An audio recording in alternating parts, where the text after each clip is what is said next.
So once again, everyone should know going into this that this is not a Horizon Zero Dawn review. This is just some nerd bitching about video games for a little bit. So I don't want to hear, "You didn't unlock every achievement for this game? You have no right to review it." Alright, so here we go. Horizon is a game that everyone was excited about and all the review outlets were giving near perfect scores, but then once it came out, no one spoke about it again. Now most people blame the fact that someone made the incredibly stupid decision to release this game within a few days of Zelda Breath of the Wild, thereby ensuring that it would be overlooked, but even if it had been released uncontested, I don't think we would be hearing much about it. Horizon Zero Dawn is an okay game. It's not great, but it's not terrible. It's just kind of forgettable. After playing through the game, I had absolutely no desire to play it again, or do any of the side quests, or ever look at it again. Now, there are definitely some good things to the game. The controls are smooth and make sense. Even after putting the game down for over a week, I was able to pick it back up again and immediately remember how to do everything. The graphics are good. One might even say impressive, but I've never really been impressed by or cared about graphics. I still play old school RuneScape from time to time. The writing is good, I guess. It's compelling at times and passable at others. And all in all, the gameplay in Horizon is fun. It's enjoyable enough, so on a basic level it succeeds at being a game for me. But as you've probably guessed, I have a lot of problems with it. The main issue, and one you'll hear me referencing over and over, is that everything in the game is just kind of streamlined and watered down. It almost feels like every feature in the game was added in the most basic form possible. Take gathering and crafting, for example. Now, from the trailers and people talking about it, you would expect that you'd have to kill specific creatures to harvest their components and craft new gear and pieces of technology or whatever, but that's not really the case. You just kind of press one button to loot everything on a creature, and then press one button to craft whatever you need, which is usually just going to be arrows. I mean, I couldn't tell you what the crafting components are for fire arrows, even though I've probably crafted thousands of them. It's just not something you pay attention to. And most of the items you loot from creatures aren't actually for crafting. They're for trading with NPCs for specific other items. So it just kind of feels arbitrary. Or how about this idea that you have a medicine pouch that you fill up with healing herbs that you can use to heal yourself? It sounds cool. It sounds like you're going to be doing some Metal Gear Solid self-surgery type shit.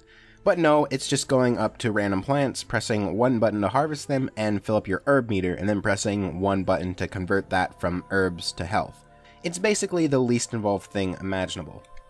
Or another thing is the climbing. Now, reviews on this game basically talk about being able to climb mountains and get to various places. But it's like, not really. You can only climb at very specific places with clearly marked handholds. And typically these handholds are laid out in a way where it's only possible to go one way and therefore impossible to fail. So you might as well just watch a cutscene of your character climbing. Stealth is in the game, but once again, it's incredibly basic. You press the crouch button when you are in a tall bush. Now nothing can see you. See? Stealth. Engaging.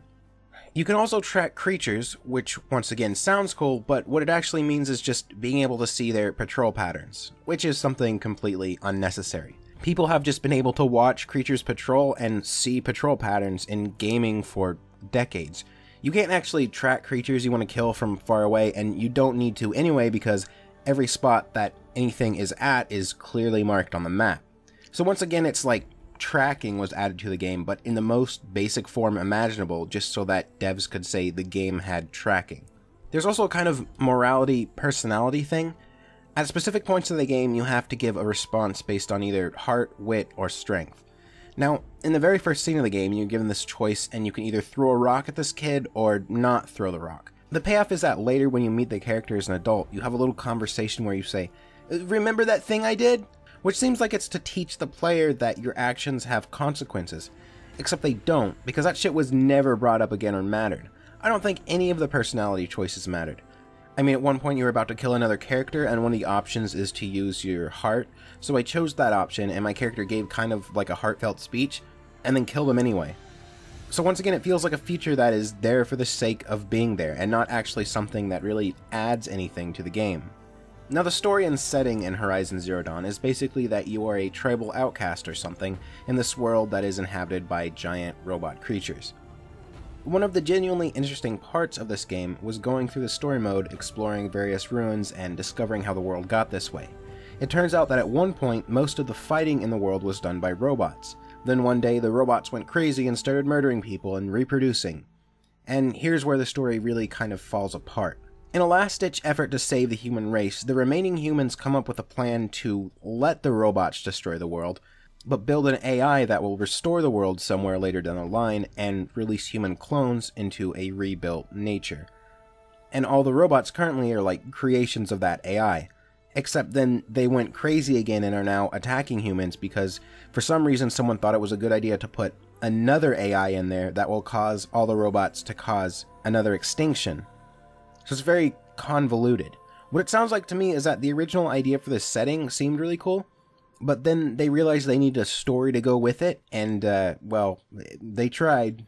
But ignoring the story and incredibly basic features, the game still has issues with just balance and progression in general. It has a leveling system, but it feels very arbitrary. All leveling does is give you a slight amount of extra HP and a skill point to unlock a skill. The skills themselves range from pointless to occasionally helpful to completely overpowered. Once I got the instantly murder enemies from stealth ability, I never bothered putting points in much of anything else. But other than skill, most of how good your character is comes from having the best gear, which oddly is purchasable from pretty early on in the game. Not that you need it though, because from very early on I discovered a neat little trick that just about broke every encounter in the game and made it all too easy. Basically, just use your basic bow and shoot fire arrows at things. Once you hit them a few times, they'll get set on fire, which not only stuns them, but puts a fairly powerful damage over time effect on them. And this works on pretty much every enemy. So every fight for me was light them on fire, hide until the dot ticks down, and then light them on fire again. It's kind of a shame because the game has several different ways to set traps and prepare for encounters, but you don't need any of them. You don't even need to aim really. You just need to know how to shoot your fire arrows and hide behind walls. And I feel kind of bad for the people who decided to actually use all the traps and things, because toward the end of the game, you don't actually get enough time to set up for encounters anymore. One of the last action scenes is literally standing on a platform shooting a grenade launcher at enemies far away. I really lost interest in the game toward the end. One of the things that slows it down the most is once you get past a certain point in the main story, you have to do these various side quests to continue, and it just turns into a slog. I was interested in finding out about the game world's past and exploring those ancient dungeon-esque ruins. Once I had to start dealing with political drama of the various factions and all this other shit that is only very loosely connected to any of that, I just didn't care anymore. I feel like this game had a lot of potential, but maybe for time or budget reasons, they weren't able to create that really magnificent open world that it seems like they wanted to. Like I said, every feature is just kind of a shell of a feature. So many of the game's mechanics are absolutely basic. It almost feels soulless, like an EA game. It makes me question, was this game made because someone had an artistic vision, or was it just made to make a bunch of money? I don't know. But as always, tell me what you think in the comments. I'm Cothrix, and you have a wonderful day.